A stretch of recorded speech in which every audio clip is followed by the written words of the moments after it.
So please come, Mr. Task I've been given asking, having to follow what Mr. Anshu Gupta just said. But I do believe that uh, there are people who, there are some dreams that are global, some dreams that have to do with the country. But there are other dreams that also have to do with who you are, what you want to be, and how you go about achieving them. And I thought that one of the things that I could do was share my journey the way Venkat did earlier, as to how I always end up at technical college or an engineering college. And I'm asked the very same question as to everybody wants to ask me, how did I move from becoming, move away from technology or engineering? And I always ask them, why is it that every single person who's entered an engineering college wants to know how to get out of it and to do something else? And they don't have an answer, but there seems to be something there. But I'm not here to investigate that. I'm just here to narrate my journey, and this begins with in the 1970s, where when I was born, and I grew up in an era where there was one state-sponsored television channel, Doordarshan, which meant there was one Hindi movie a week, one Tamil movie a week on Saturdays and Sundays. There was a regional film. There was on Sunday afternoons with subtitles, and occasionally foreign films. In addition, there was Chitrahar and Chitramala and other kinds of things. None of you would have heard anything about it. I don't want you to even think about it. But the theaters were also different. Unlike today's situation, there were no new releases all the time. The films came only after 6 months, a year, 2 years, and things like that. So theaters would often show old Hollywood films, movies like Dr. Zhivago, Sound of Music, McKenna's Goals would keep playing all the time. Old Hindi films like Mother India or Shami Kapoor films would keep playing because they needed something to fill the screens up. And if the new releases did not come up, or if they did not succeed, they needed to fill up the screens with old releases. Plus, there were these second-rung theaters. They would only show old films. The point is this: because there was no 24-hour TV, because there were no 24-hour movie channels, there was no easy accessibility at home to cinema. Those of us who liked watching movies were forced to watch what was there. And without our realizing it, without our planning it, some of us began to develop a taste for all kinds of cinema. There was the regional and all kinds of cinema styles. Regional films would be arty. We would watch movies of Adur Gopalakrishnan and Girish Kasravali and other people, and also the Bollywood new wave filmmakers like Shyam Benegal and others. Old Hindi films would be more dramatic in style. They would have a louder style of acting, more theatrical. Hollywood films would come with their own styles. And thus we developed a taste for, and more importantly, a tolerance for all kinds of filmmaking styles. I guess it also helped that India was a very different place those days. It was a slower pace of life. Today, if a program doesn't interest you within the first 10 minutes, if it doesn't grab you, if a movie, you go to watch a movie and if it doesn't interest you within 10 minutes, you either flip the channel or you start tweeting or you open up your Facebook account and do something. But then because there was no other channel, you had no option but to watch the movie. And whether it was slow or fast, interesting or boring, whether it was desi or foreign, you just watched it. Another thing that about the India of the time that I'm talking about is that it changed very, very slowly. So the taste of my uncle, who grew up in Durgapur actually, which is one of the reasons I was so interested in coming here, because I visited the home that my grandfather left in 1970, is that the songs that he listened to were also the songs that I listened to, and the songs that we would watch on TV in a Chitrahat type program were also the songs that our mothers and fathers listened to on radio while they were in college. Whereas today you don't have that, because even a Z Classic kind of TV channel won't show black and white films. I don't know how many of you have the patience to watch black and white films. Their idea of old films starts in the 1970s. For them, a classic movie is something with Amitabh Bachchan or Rajesh Khanna. And for them, a retro channel or a really, really old music is R.D. Burman. They don't know anything before that. So, what I'm trying to say is that when somebody asks me today, like how did you grow to be able to relate to all those older films, or how do you reference all those older films or music, and how have you seen all those very vague films? It's I just have to say that it's by accident. It's just have to point at a time I was born in and the kind of India I was born in.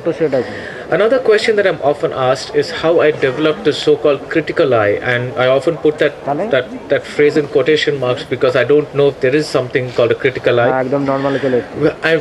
But I do believe that some people do some things very well, and the ability to kind of see through a game of cricket and be able to offer incisive commentary, or look at a piece of art and offer an analysis, or read a book and offer an interpretation or a reading, and or read a poem and be able to filter it through your own vision and be able to present it in a way that is respectful towards the author's intent, as well as reflecting of your own interest in the material. These some people have and these some people don't, and for me that X-ray vision happened with cinema. But if I were to venture a reason, I'd say because I also grew up in a family where everybody watched films and more importantly discussed them a great deal. Not just whether they were good or bad, but whether the character in the second half was consistent with how the character was presented in the first half, or whether the song which appeared at this particular point could have actually come at a different time. So from a very young age I developed an interest in, and more importantly the ability as well to dissect a film and look at it in terms of its individual components. Another reason again is Doordarshan. The government at that time had this motive of programs that would ennoble people, that would teach people things. And today all of you guys would laugh or go to sleep when you listen to or see these programs. But then again, because of the lack of options, and because theaters were encouraged to show these films, divisions, documentaries and things like that before movies, we ended up watching a lot of things about the things that we would not normally watch, or left to our own devices we would not end up watching. Sometimes they would be about arts and crafts, sometimes about agriculture, sometimes about literature. And this culture, this sensibility of wanting to educate along with entertainment was there in Doordarshan too. And today there's not there because the movie channels, you have only movies non-stop. But back then we had, for instance, I remember this program called Show Theme, which was the earliest show that I realized. I recall where I learned that taught me how to look at movies a little differently. Each week the compere would have a subject in hand that would be about maybe adultery, it could be about children, it could be about education or the medical profession, and they would show film clips that revolved around this theme. So it was basically a half-hour segment that contained film clips about a particular theme. And this was the first time that I learned not to look at the film as a whole, but just a clip and respond to it the way some of you may have read Midnight's Children, where Adam Aziz goes to his future wife's house and he's not allowed to see her in her entirety in order to treat her. So this cloth is held up in front of her with a hole cut, and if she has if he wants to feel her pulse, then the cloth is held in front of her hand and he feels her pulse, and if she has a headache, then the cloth is held in front of her face and he feels her temples. So he's basically this kind of approach really changes the way you look at things, because you forget that not everything needs to be looked at in its entirety, and you forget about following the film as a whole and begin to look at the individual parts. So when you see a scene with X or Y in it and you don't have the information about them, what happened earlier in the film, you don't know how they are, how they came to be in the situation, this means that you learn to project a bit. You learn to create a plausible scenario as to why X finds himself in the situation or why ends up this way. So you have to think, you have to go beyond the scene in order for it to make sense fully, and you have to use the evidence in the scene, how X speaks maybe, or maybe the body language of Y, and build a plausible case for why this is the way it is. And I would say this is how I began to develop that critical eye. The other factor that really helped had to do with my local library. Yes, those days we still had things like the local library where if you wanted to buy a book and there was no Flipkart, you just had to go to a library and wait in line for the new book to come to you. Anyway, this library got a copy of what um, this film guide by this American critic called Leonard Maltin, and this was a huge, big. It was a thick guide, and it basically contained reviews, capsule reviews of thousands of films with star ratings.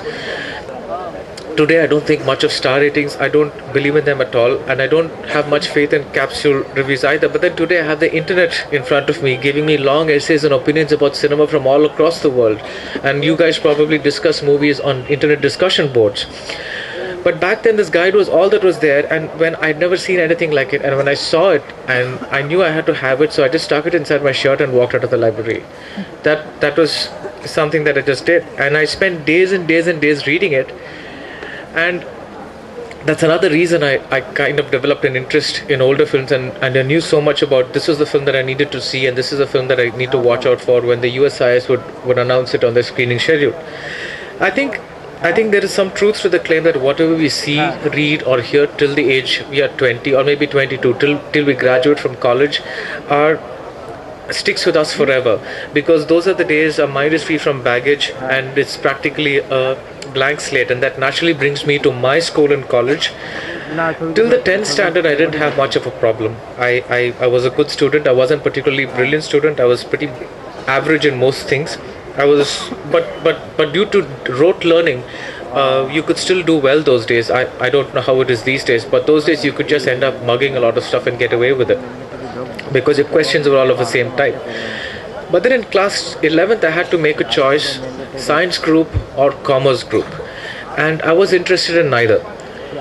My father, for some reason, decided that I should become an engineer, and so science group it was. So today, I'm so envious when I see all my nephews and nieces know so with such surety that they want to go into visual communications, or they want to go into cinema or theater, and they seem to be so sure about it. But back then, you could be an engineer, a doctor, a CA, you could be a lawyer, just a handful of options, and it was my thing that I needed to become an engineer. And I had a miserable time in school because everyone around me was studying for IIT. That is all that people wanted to do. They all wanted to study for IIT. They would get these big stacks of cyclo-style sheets from brilliant tutorials and Agrawal classes, and just get them and pour over them and all the problems. And there were also these little this parallel school kind of situation where ex-IIT professors who were supposed to be in the know and who knew how to solve those kinds of problems would cram 40 or 50 students into their living room and take classes and teach us about pulleys and this and that and levers and all kinds of things, which I don't even want to think about too much because the trauma then was bad enough. But I joined those classes, and I soon realized that I'm not going to be able to do any of this, and I just began to bunk classes and watch movies. But as I said, the rote learning system doesn't make sure that you do get some kind of foothold somewhere. And even though I didn't have the aptitude for the IIT type brain work, I could still get good marks in class 12, and thus I landed up in BITS Pilani. And today, when I took a tour around this place, this really reminded me of that campus, because this is really beautiful place. And I got myself a seat in chemical engineering. My father was delighted, but I think my reaction then was I was just numb. I just didn't know how to react to this. The only consolation was that I didn't go there alone. I had a lot of friends there with me from my school, and it wasn't until later that I realized what I'd lucked into. For one, BITS did not have the requirement of attendance. I didn't have to go to classes. So we'd just get, when it was time for an exam, we'd get a question paper from an earlier years, and we'd know exactly how the pattern would be, and there would be just a number change there. There would be like something, like a sign would become a cos or something. I really don't remember much of this, so I'm not even going to go there. But it was another type of rote learning. But because we did not have to go to class, in all the time I saved, I spent in the library, and it just so happened that BITS had this beautiful library with all kinds of books, and naturally I discovered an entire section of books devoted to cinema. There were serious journals on cinema. there were bound volumes of Time and Newsweek with reviews of films that went back to the 1920s and 1930s, and through the years you could trace various styles of writing about cinema, various styles of dealing with cinema. And there were also books about making cinema, about art and craft and the technical aspects of it, about lighting and editing and things like that. And there were also books about analyzing and appreciating cinema. I couldn't have asked for anything more. So those 4 years probably taught me so much about the stuff that I use today. Thanks to Doordarshan and my childhood and the way which are things that I just talked about, I'd already developed a wide-ranging taste when it came to cinema, and now I went about supplementing those tastes with expert and more importantly free advice from all over the world.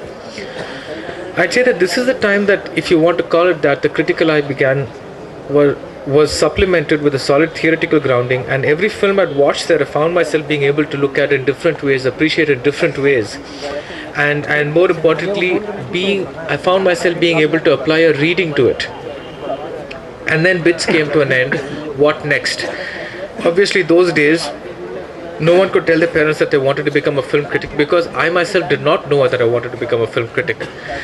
So I applied for chemical engineering jobs and I kept quitting them. And to this day, my friends laugh at my first job, which was at this place called Mysore Petrochemicals in Taloja, which is just off Bombay. And in my first day there, they made me climb a distillation tower, and the smells, the heat, it was overpowering, and I may not have known. I was just discussing this with Siddharth earlier. I may not have known what I wanted to do, but I knew definitely what I did not want to do, and I never went back. So my first job, I was there for all of one day. More engineering jobs followed, and they only reinforced the fact that this wasn't for me. And it so happened that some of my friends were working Reliance Petrochemicals, and they were in New Bombay. They were stationed there, and I told my parents that is where I'm going to go and look for a job. And I knew that I didn't have any such intention, but I just went there, and I ended up there. I ended up watching all kinds of movies that came to Regal and Eros and all those Bombay cinemas. But I also knew that at some point I'd have to start doing something about a career. That's still this big question mark over my head. And when I found out about this workshop conducted by the 3 A's of I, the Advertising Agencies Association of India, I thought, okay, I like writing. That is something that I was good at in school. So I filled out an application and I got accepted. It was a diploma kind course, and I finished that course. It took about 3 months. I know this seems like a long build-up. It's like a long story, but one reason I want to tell it this way is to let people know that sometimes you have to fumble around and grope about in the dark, and make mistakes until you find something that you think you can do for the rest of your life. I guess this also goes back to the kind of person you are, because this is again a discussion I was having with a student here. There are some people to whom a job is just a way of making money. At the end of the month you get a paycheck, and that's your job. That's enough. That's what you're here for, and that life is definitely easier when you look at it that way. But the other kind of person wants a job that gives him some kind of satisfaction, that kind of makes him feel that he's good at what he's doing, and also makes him feel good. And unfortunately I happen to be this other kind of person. So how do I go about finding this thing that makes me feel good, which I'm also good at, and where am I going to find it? So I finished the workshop, I returned to Chennai, my hometown, and I told my parents that I wanted to be in advertising. They were naturally very worried, because they knew people around them who were doctors, engineers, lawyers, CAs, everything else, but advertising was new. And at the end of the day, the only thing that your parents want for you is for you to be safe and well settled in a financial sense, so that you're not going to want for things. And I'm not sure that they thought that advertising could fulfill these needs, but they gave in, they let me do it, and I gave a copywriting test at quite a few places in Chennai, and I was selected at Hindustan Thompson Associates, which is now called J. Walter Thompson. It was, and it still is, one of the bigger advertising agencies. Things were okay for a while, but then soon I realized that advertising was not exactly writing. It was business writing. So what you're really doing is, it's not about how well you can write, it's about how well you can sell a product and put the client's selling proposition into words that the consumer can understand. And inevitably after a while this got to be a bit boring.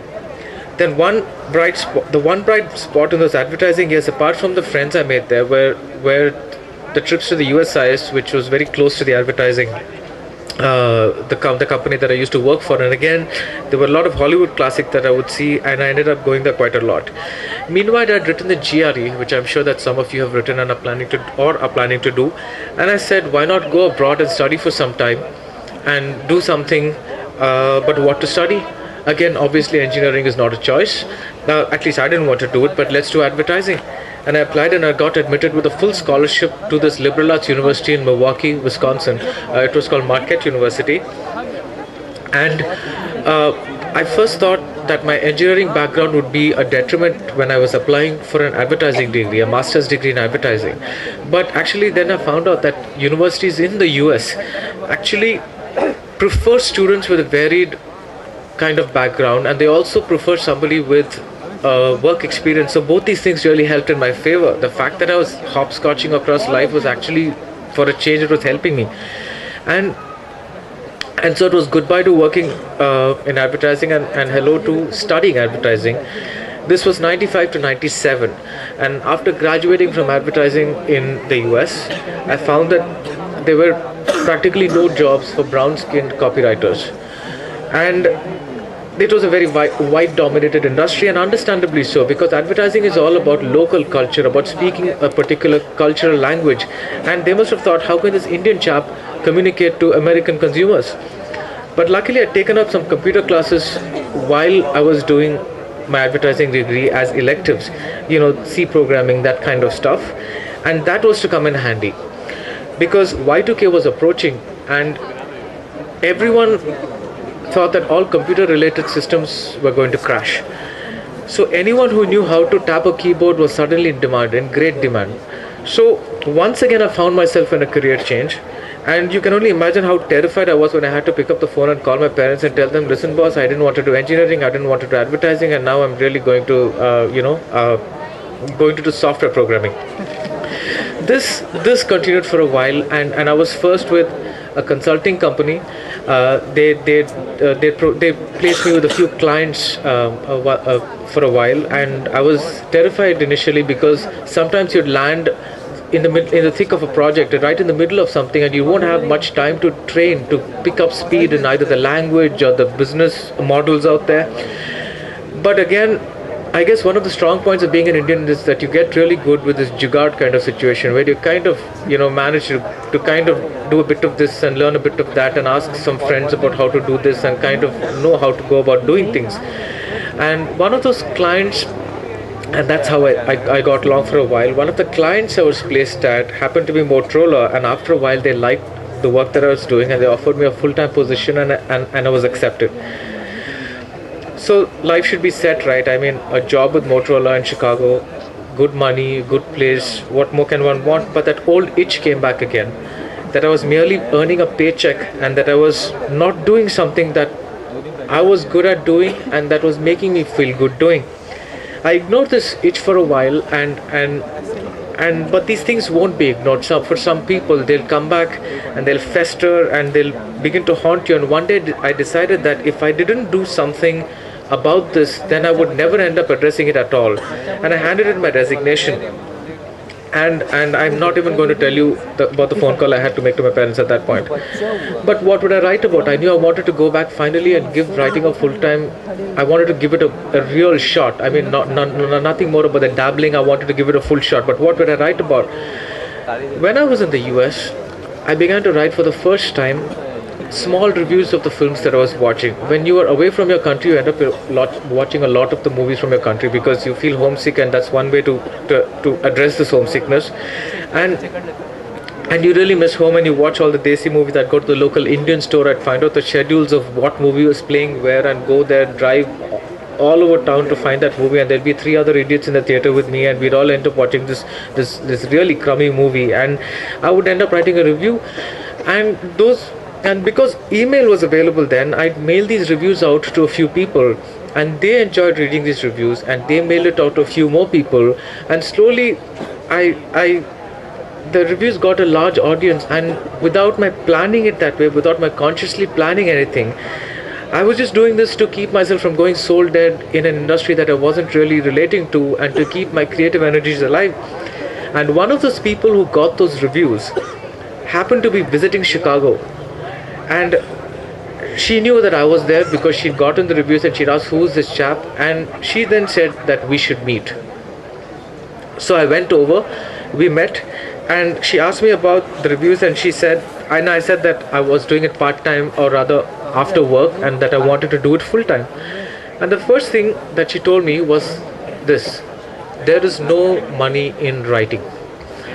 The second thing that she told me was she was going to take over as editor of the New Sunday Express, which is the Sunday magazine of the New Indian Express in Chennai. And she asked me if I was interested in writing for her. By then I'd made up my mind. I knew that if I wouldn't give it a proper shot, I'd never end up addressing it. And I said yes. Everyone around me was full of admiration. They said, "Oh boss, you're following your dream, I wish I could do the same thing," and things like that. But sometimes when I look at my decision to chuck a well-paying job in a profession that would and for a profession that would pay me 600 rupees per article, I wonder about the wiseness of it all. That was how it began, actually. When I returned to Chennai, I started writing freelance articles. They were mostly movie-related articles, or even movie reviews, movie interviews, and things like that.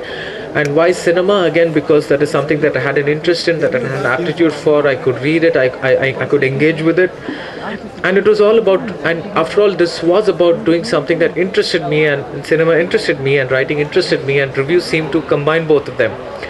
But because cinema alone could not pay the bills, I also ended up writing for brochures, general interest magazines, and even magazines like Sourcing Hardware, where I would go to a place known for an industry and interview a bunch of people who made things like sprockets or switch manufacturers, and then learn about their collate facts and figures and put together articles for this magazine. And three things changed the course of my life, I would say. One, I decided to maintain a blog. To this day, when anybody asks me how do I go about being a writer, the first thing I tell them is start maintaining a blog. It's free, it costs nothing, you have nothing to lose by getting a blog. You have only things to gain, because at least one more person will read it apart from you. And this blog made my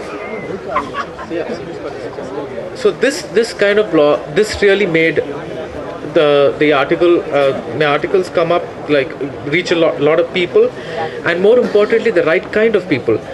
And the second thing that helped me was my upgrade at the New Indian Express from a freelancer to a film critic. I got a much larger space to place my articles in it. And the third thing was when I was recognized with the Best Critic Award in 2006. For some reason in our country, when you do something well, it's okay, but when somebody puts a stamp on you, when they give you a chapa, you immediately recognize as an authority.